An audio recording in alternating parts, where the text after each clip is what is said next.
لیکن اب اسی تل کے اوٹ میں پہاڑ والا مسئلہ ہے، ٹپ آف آئس برگ، اس کے نیچے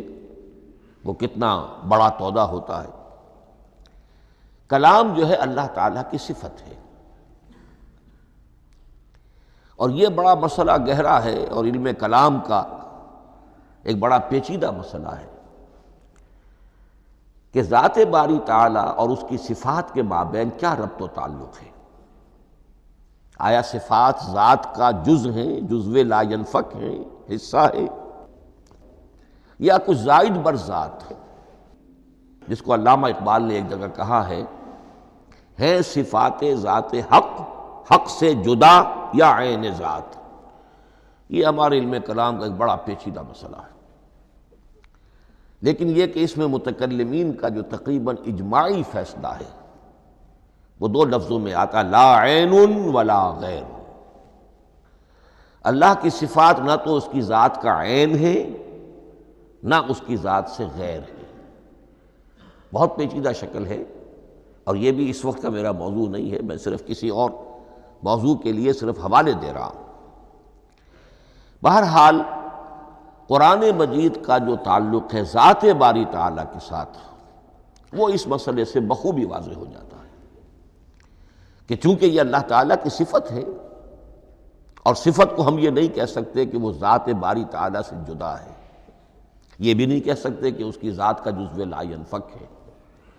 کچھ اسی طرح کا تعلق ہے قرآن مجید کا ذات باری تعالیٰ کے ساتھ، لیکن یہ مسئلہ قرآن مجید میں خود بیان ہوا،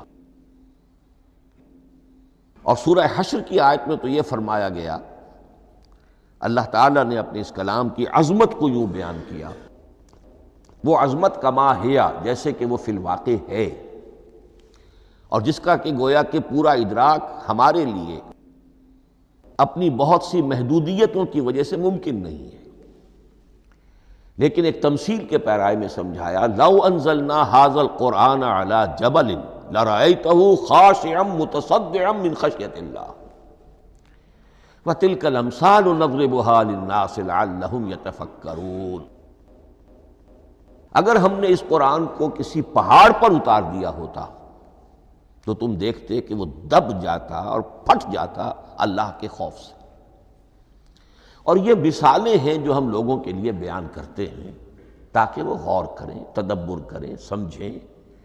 ما لا یدرک کلہ لا یترک کلہ، اگرچہ بتمام و کمال عظمت قرآن کا فہم ان کے لیے ممکن نہیں ہے، لیکن کسی درجے میں تو کچھ انعکاس اس کا ہو جائے، کچھ اندازہ ہو جائے، انسان اپنی ذہنی سطح کے اعتبار سے، اس کی مناسبت سے کسی درجے میں عظمت قرآن کا اندازہ کر لے، تو اللہ تعالیٰ کے ان الفاظ کو سامنے رکھے کہ لو انزلنا ھذا القرآن علی جبل لرأیتہ خاشعا متصدعا من خشیۃ اللہ۔ اب اس آیت کو سمجھنے کے لیے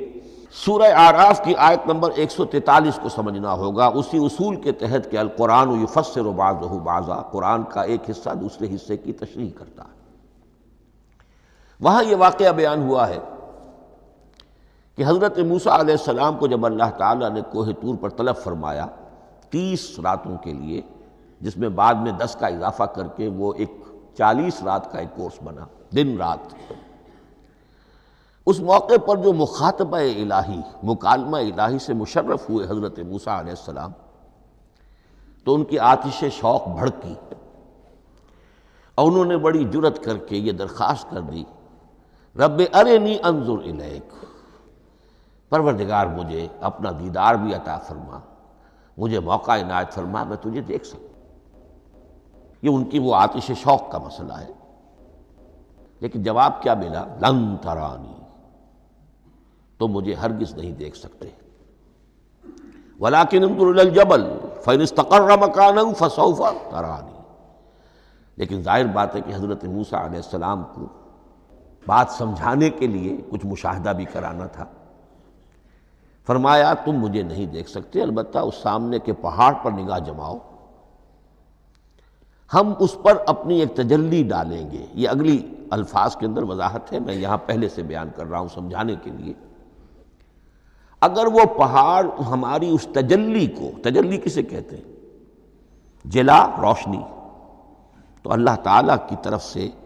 کوئی خاص اس کے نور کا جب پرتو ہوتا ہے کسی شے پر تو وہ اس کی تجلی ہے۔ ہم اپنی ایک تجلی اس پہاڑ پر ڈالیں گے، اگر وہ اس کو جھیل جائے، اپنی جگہ کھڑا رہ جائے،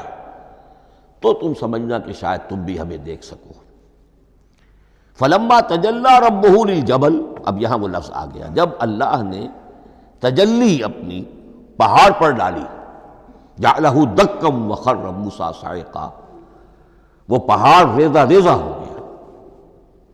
اور حضرت موسیٰ بے ہوش ہو کر گر گئے۔ اب یہ بے ہوش ہو کر گر جانا، جبکہ وہ تجلی براہ راست بھی نہیں ہے، بالواسطہ ہے۔ مشاہدہ جو کر رہے حضرت موسیٰ وہ بالواسطہ ہے، تجلی پہاڑ پر ہے، لیکن یہ کہ اس کا بھی بالواسطہ اس کا جو ہوا ہے، اس کی جو تاثیر ہوئی حضرت موسیٰ علیہ السلام پر کہ وہ اس کی تاب نہ لا سکے اور بے ہوش ہو کر گر گئے۔ یہاں سے یہ بات سمجھ میں آتی ہے کہ یہ تجلی یہ ذات باری تعالیٰ تھی جس نے کوہ طور کو جلا کر بھسم کر دیا یا ٹکڑے ٹکڑے کر دیا، ریزہ ریزہ کر دیا۔